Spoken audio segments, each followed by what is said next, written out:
नमस्कार दोस्तों, आइए जानते हैं उत्तर प्रदेश के सभी 75 जिलों की आज की बड़ी और महत्वपूर्ण खबरें। लेकिन उससे पहले वीडियो को लाइक और कमेंट जरूर करें और हमें यह भी बताएं कि आप इस वीडियो को किस जिले, शहर या गांव से देख रहे हैं। मौसम अपडेट। उत्तर प्रदेश के 15 से अधिक जिलों में मानसूनी बारिश दर्ज की गई है। वहीं 25 से ज्यादा जिलों में 40 किलोमीटर प्रति घंटे की रफ्तार से आंधी तूफान चलने की संभावना है। मौसम विभाग ने अलर्ट जारी किया है। टोल टैक्स नियम में बदलाव। अब यूपीआई से टोल भुगतान करना हुआ सस्ता, कैश में भुगतान चार्ज लगेगा, जबकि यूपीआई से भुगतान करने पर सिर्फ 1.25 गुना शुल्क देना होगा। यह नया नियम 15 नवंबर 2025 से लागू होगा। योगी सरकार की सौगात। उत्तर प्रदेश की योगी सरकार ने ओबीसी समाज की बड़ी राहत दी है।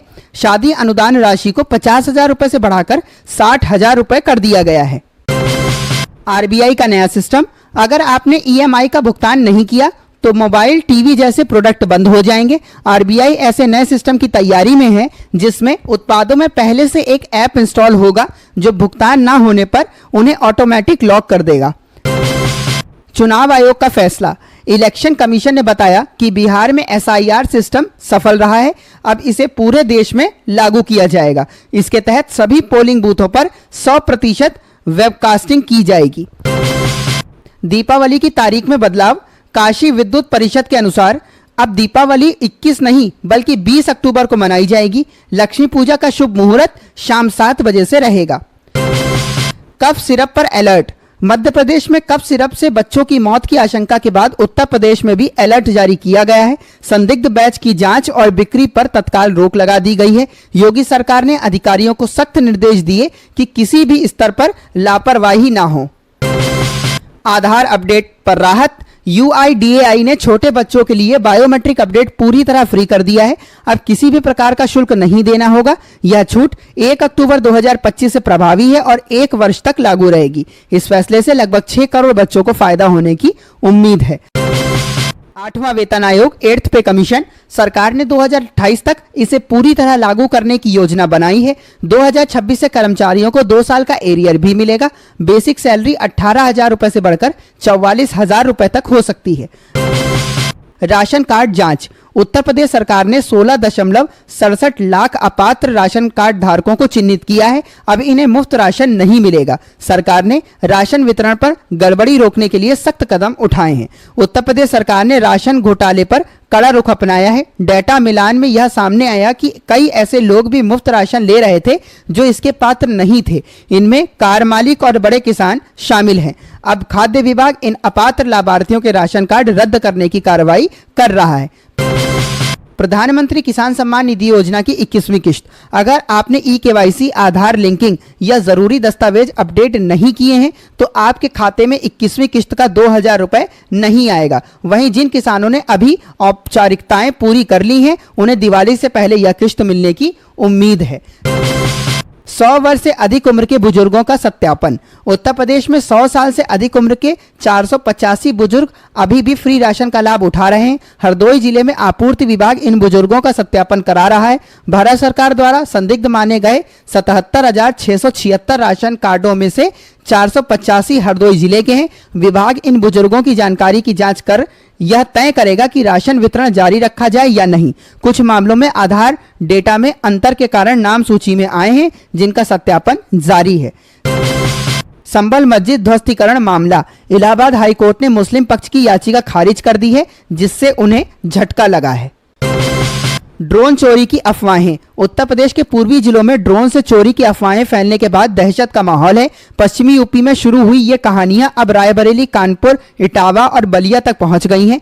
गांवों से लेकर चाय की दुकानों तक लोग इस पर चर्चा कर रहे हैं। पुलिस ने इन खबरों को पूरी तरह झूठा और मनगढ़ंत बताया है और स्थिति संभालने के लिए एक्शन प्लान तैयार किया है। ऑनलाइन गेमिंग पर नियंत्रण। ऑनलाइन गेमिंग को नियंत्रित करने के लिए सरकार नया रेगुलेटर बनाने जा रही है। गेमिंग बिल 2025 का ड्राफ्ट जारी हो गया है। इसके तहत मनी गेम्स पर प्रतिबंध रहेगा जबकि सोशल गेम्स को सरकार बढ़ावा देगी। महिलाओं को फ्री ड्राइविंग ट्रेनिंग।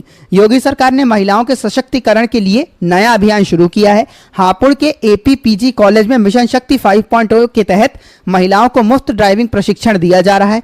परिवहन विभाग के इस कार्यक्रम में महिलाओं को ड्राइविंग लाइसेंस बनवाने में सहायता दी जाएगी। साथ ही महिला कल्याण योजनाओं और हेल्पलाइन नंबरों की जानकारी भी दी जा रही है। महिलाओं को सशक्त बनाने के उद्देश्य से योगी सरकार लगातार कदम उठा रही है।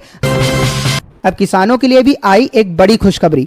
सरकार की ओर से मटर, चना और मसूर के बीज निःशुल्क दिए जाएंगे। इसके लिए किसान जल्द से जल्द आवेदन कर सकते हैं। पेंशन से जुड़ी बड़ी जानकारी। उत्तर प्रदेश के आगरा समेत पूरे राज्य के पेंशनर्स के लिए अहम खबर है। यदि आपने अभी तक जीवित प्रमाण पत्र लाइफ सर्टिफिकेट जमा नहीं किया तो तुरंत करा लें, वरना आपकी पेंशन रुक सकती है। प्रमाण पत्र ऑनलाइन या ऑफलाइन दोनों माध्यम से जमा किया जा सकता है।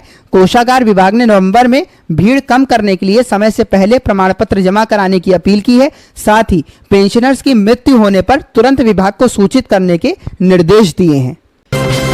मिशन शक्ति अभियान। मुख्यमंत्री योगी आदित्यनाथ के निर्देश पर नवरात्रि के दौरान महिलाओं और बेटियों की सुरक्षा को ध्यान में रखते हुए मिशन शक्ति 5.0 अभियान चलाया गया। राजधानी लखनऊ में इस अभियान के तहत 3,972 लोगों की गिरफ्तारी हुई। पुलिस ने 1.08 लाख मंदिरों और सार्वजनिक स्थानों की जांच की तथा 33,924 लोगों को चेतावनी दी। एंटी रोमियो स्क्वाड की टीमों ने सतर्कता बढ़ाई और महिला चौपालों में 20 लाख से अधिक लोग शामिल हुए। बैंकिंग सिस्टम में बड़ा बदलाव। अब बैंक चेक कुछ ही घंटों में क्लियर होंगे। Reserve bank of India RBI ने नया क्लियरेंस सिस्टम शुरू किया। पहले जहां चेक को क्लियर होने में 2 दिन लगते थे, अब राशि जमा होने के कुछ घंटों के भीतर ही प्रोसेस हो जाएगी। साथ ही आरबीआई ने स्पष्ट किया कि यूपीआई पर कोई अतिरिक्त शुल्क नहीं लगेगा, यानी यह पूरी तरह फ्री रहेगा। आईपीओ लोन लिमिट में बढ़ोतरी। अब निवेशकों को राहत देते हुए आरबीआई ने आईपीओ लोन लिमिट 25 लाख रुपए से बढ़ाकर 1 करोड़ रुपए कर दी है। अब शेयरों के बदले अधिक राशि का लोन प्राप्त किया जा सकेगा। केंद्रीय कर्मचारियों के लिए खुशखबरी। त्योहारों के मौसम में मोदी सरकार ने ग्रुप सी और गैर राजपत्रित ग्रुप बी कर्मचारियों के लिए 30 दिनों के वेतन के बराबर बोनस की घोषणा की है। वित्त मंत्रालय द्वारा जारी आदेश के अनुसार यह non productivity linked ad hoc bonus वित्त वर्ष 2024 से 25 के लिए दिया जाएगा। केंद्रीय कर्मचारियों के लिए खुशखबरी। सरकार के आदेश के तहत अब उन्हें 698 रुपए का बोनस मिलेगा। इस फैसले से कर्मचारियों में खुशी की लहर दौड़ गई है। यह बोनस त्योहारी खर्चों को पूरा करने में मदद करेगा और बाजार में भी रौनक बढ़ाएगा। किसानों के लिए बड़ी राहत। उत्तर प्रदेश में अब किसानों को ऑनलाइन खाद की पर्ची मिलेगी। जिन सरकारी सहकारिता समितियों में कंप्यूटर व्यवस्था है, वहां यह सुविधा शुरू की जा रही है। किसान इस ऑनलाइन पर्ची के जरिए खाद प्राप्त कर सकेंगे। इससे न केवल लंबी लाइनों में छुटकारा मिलेगा, बल्कि पारदर्शिता भी बनी रहेगी। इस व्यवस्था को लागू करने के लिए 3 सदस्यीय कमेटी बनाई गई है, जिसकी रिपोर्ट के बाद नई वितरण प्रणाली लागू की जाएगी। एलआईसी की नई पेंशन योजना। बुजुर्गों की आर्थिक सुरक्षा को ध्यान में रखते हुए भारतीय जीवन बीमा निगम एलआईसी ने एक नई और आकर्षक पेंशन योजना शुरू की है। यह योजना विशेष रूप से उन लोगों के लिए बनाई गई है जिन्होंने जीवन भर मेहनत की और अब नियमित आय और सुरक्षित भविष्य चाहते हैं। इस स्कीम में निवेश करने से न सिर्फ पेंशन की सुविधा मिलेगी, बल्कि भविष्य के लिए वित्तीय स्थिरता भी सुनिश्चित होगी। यही वजह है कि बड़ी संख्या में लोग इस योजना से जुड़ रहे हैं। भूमि रजिस्ट्री के नए नियम। अब खसरा, खतौनी और नक्शा जैसे दस्तावेजों के बिना भूमि की रजिस्ट्री नहीं होगी। रजिस्ट्री के दौरान दोनों पक्षों के पैन कार्ड और पासपोर्ट साइज फोटो देना अनिवार्य होगा। इससे टैक्स चोरी पर रोक लगेगी और हर लेन देन का रिकॉर्ड सरकार के पास रहेगा। साथ ही आधार कार्ड अब रजिस्ट्री प्रक्रिया का जरूरी हिस्सा बन गया है। ई-केवाईसी सुविधा से यह प्रक्रिया और तेज हो गई है, जिससे फर्जी पहचान की संभावना लगभग समाप्त हो गई है। गन्ना नीति में बड़ा बदलाव। योगी सरकार ने गन्ना किसानों के हित में नई गन्ना सट्टा एवं आपूर्ति नीति जारी की है। इस नीति में छोटे किसानों और महिलाओं को प्राथमिकता दी गई है। नए सदस्यों को गन्ना आपूर्ति में विशेष लाभ मिलेगा।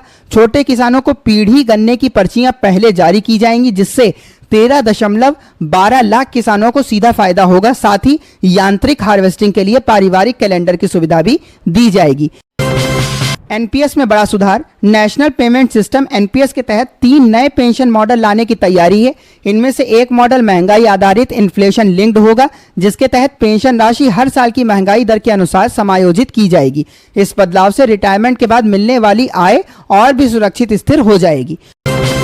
पुराने शिक्षकों को बड़ी राहत। सरकार ने टीईटी शिक्षक पात्रता परीक्षा को लेकर एक अहम निर्णय लिया है। सुप्रीम कोर्ट के हालिया आदेश पर, जिसमें कहा गया था कि जिन शिक्षकों की सेवा अवधि 5 वर्ष से अधिक शेष है उन्हें 2 वर्ष के भीतर टीईटी पास करना अनिवार्य होगा, उस पर सरकार ने पुनर्विचार याचिका दाखिल की है। यह कदम पुराने शिक्षकों के लिए बड़ी राहत लेकर आया है। घर का नक्शा पास कराने के नए नियम। मुख्यमंत्री योगी आदित्यनाथ ने विकास प्राधिकरणों को निर्देश दिया है कि अब हर भवन योजना में रेन वाटर हार्वेस्टिंग वर्षा जल संचयन की व्यवस्था अनिवार्य की जाए। उन्होंने कहा कि 100 वर्ग फीट से बड़े सभी भवनों में वर्षा जल संचयन प्रणाली होना जरूरी है। योगी जी ने मेरठ, कानपुर, मथुरा और वृंदावन में 1833 करोड़ के विकास कार्यों के निर्देश दिए हैं और यह भी कहा है कि विकास प्राधिकरण अपने स्वयं के बॉन्ड जारी करे, जैसे नगर निगम करते हैं। स्वास्थ्य सेवाओं पर सख्ती। डिप्टी सीएम ब्रजेश पाठक ने स्वास्थ्य विभाग की समीक्षा बैठक में स्पष्ट कहा कि मरीजों के इलाज में किसी भी तरह की लापरवाही बर्दाश्त नहीं की जाएगी। उन्होंने निर्देश दिया कि बुजुर्गों और गंभीर मरीजों को सर्वोत्तम चिकित्सा सुविधाएं उपलब्ध कराई जाएं। सपा का 2027 चुनाव फॉर्मूला। आगामी विधानसभा चुनाव को लेकर समाजवादी पार्टी ने अपनी रणनीति तय कर ली है। अध्यक्ष अखिलेश यादव की अगुवाई में पार्टी अब बूथ स्तर पर संगठन को मजबूत कर रही है। इस बार उम्मीदवारों का चयन उनके रिपोर्ट कार्ड के आधार पर किया जाएगा। केवल वही नेता टिकट पाएंगे जिनकी जनता के बीच अच्छी छवि है और जो अपने क्षेत्र के लोगों के निरंतर संपर्क में रहते हैं। वाराणसी में सोनिया गांधी, राहुल गांधी और मल्लिकार्जुन खड़गे पर शिकायत दर्ज करने का आदेश। प्रधानमंत्री नरेंद्र मोदी की माता के प्रति अपशब्द कहने के आरोप में वाराणसी कोर्ट ने इन तीनों नेताओं के खिलाफ शिकायत दर्ज करने के निर्देश दिए हैं। उत्तर प्रदेश में अजब मामला, 2 बहनों ने बदल लिए पति। ललितपुर जिले में एक अजीबोगरीब घटना सामने आई है। 2 सगी बहनों ने अपने अपने पति आपस में बदल लिए। छोटी बेटी अपने जीजा के साथ भाग गई, जबकि बड़ी बहन ने छोटी बहन के पति को अपना लिया। 6 महीने बाद छोटी बेटी अपने नए पति यानी जीजा के साथ मायके पहुंची तो पिता को यह सब बर्दाश्त नहीं हुआ। नाराज पिता ने दोनों बेटियों को घर से निकाल दिया और उनसे संबंध तोड़ दिए। बेटी की पढ़ाई और शादी के लिए बेहतरीन निवेश, सुकन्या समृद्धि योजना। अगर आप अपनी बेटी के भविष्य के लिए सुरक्षित निवेश करना चाहते हैं तो सुकन्या समृद्धि योजना एक बेहतर विकल्प है। इस योजना में अगर आप हर साल मात्र 12,500 रुपए निवेश करते हैं तो 21 वर्षों में ब्याज समेत करीब 70 लाख रुपए तक की राशि जमा हो सकती है। खाते में जमा राशि का उपयोग बेटी की पढ़ाई और शादी में किया जा सकता है। दिवाली से पहले किसानों को बड़ा तोहफा, बढ़ा गेहूं का एमएसपी रेट। केंद्र सरकार ने दिवाली से पहले किसानों को खुशखबरी दी है। विपणन वर्ष 2026 से 27 के लिए गेहूं के न्यूनतम समर्थन मूल्य एमएसपी में 6.59% की बढ़ोतरी की गई है। सरकार ने न केवल गेहूं बल्कि 6 रबी फसलों के एमएसपी में भी वृद्धि की घोषणा की है। यह कदम किसानों की आय बढ़ाने और उन्हें उचित मूल्य दिलाने के उद्देश्य से उठाया गया है। Indian Boolean and jewellers association के अनुसार 10 ग्राम 24 कैरेट सोना 2,295 रुपए से बढ़कर 1,19,249 रुपए पर पहुंच गया। इससे पहले यह 1,16,954 रुपए पर था। वहीं चांदी की कीमत भी 3,223 रुपए महंगी होकर 1,48,833 रुपए पर पहुंच गई। इससे पहले यह 1,45,610 रुपए पर थी। पीएम किसान सम्मान निधि योजना की 21वीं किश्त। यूपी में रजिस्ट्रेशन अभियान तेज। उत्तर प्रदेश सरकार ने पीएम किसान सम्मान निधि योजना के तहत किसानों का रजिस्ट्रेशन अभियान तेज कर दिया है। राज्य के 75 जिलों में से 50% से अधिक किसानों का रजिस्ट्रेशन पूरा हो चुका है। केंद्र सरकार के निर्देश अनुसार 1 अप्रैल 2026 से केवल रजिस्टर्ड किसानों को ही अगली 21वीं किश्त का लाभ मिलेगा। इसके लिए 16 अक्टूबर से 30 नवंबर तक हर गांव में विशेष पंजीकरण शिविर लगाए जाएंगे ताकि कोई भी पात्र किसान वंचित न रह जाए। तलाक के मामले में पत्नी की कॉल रिकॉर्डिंग बन सकती है सबूत। सुप्रीम कोर्ट का फैसला। सुप्रीम कोर्ट ने एक अहम फैसला सुनाते हुए कहा कि पति अपनी पत्नी की कॉल रिकॉर्डिंग को तलाक के मामले में सबूत के रूप में पेश कर सकता है। अदालत ने उच्च न्यायालय के पूर्व निर्णय को पलट दिया जिसमें कहा गया था कि बिना अनुमति की गई रिकॉर्डिंग को सबूत के रूप में स्वीकार नहीं किया जा सकता। इस फैसले के बाद वैवाहिक विवादों में डिजिटल साक्ष्यों की भूमिका और अधिक महत्वपूर्ण हो गई।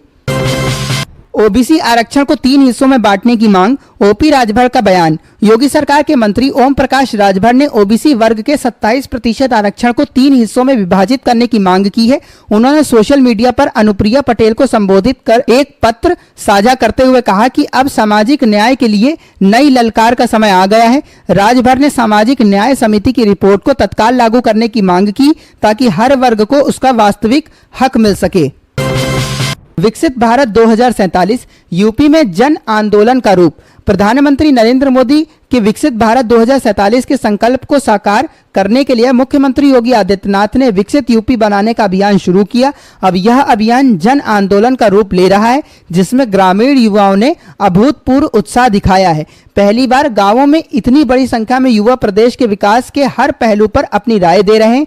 सरकार के पोर्टल पर अब तक लगभग 27 लाख सुझाव प्राप्त हो चुके हैं, जिनमें से करीब 21 लाख सुझाव ग्रामीण क्षेत्रों और लगभग 6 लाख सुझाव शहरी क्षेत्रों से आए हैं। यानी यूपी के गांव के युवा शहरों की तुलना में कहीं अधिक सक्रिय हैं और अपने सुझावों के माध्यम से विकसित यूपी का ब्लूप्रिंट आकार दे रहे हैं।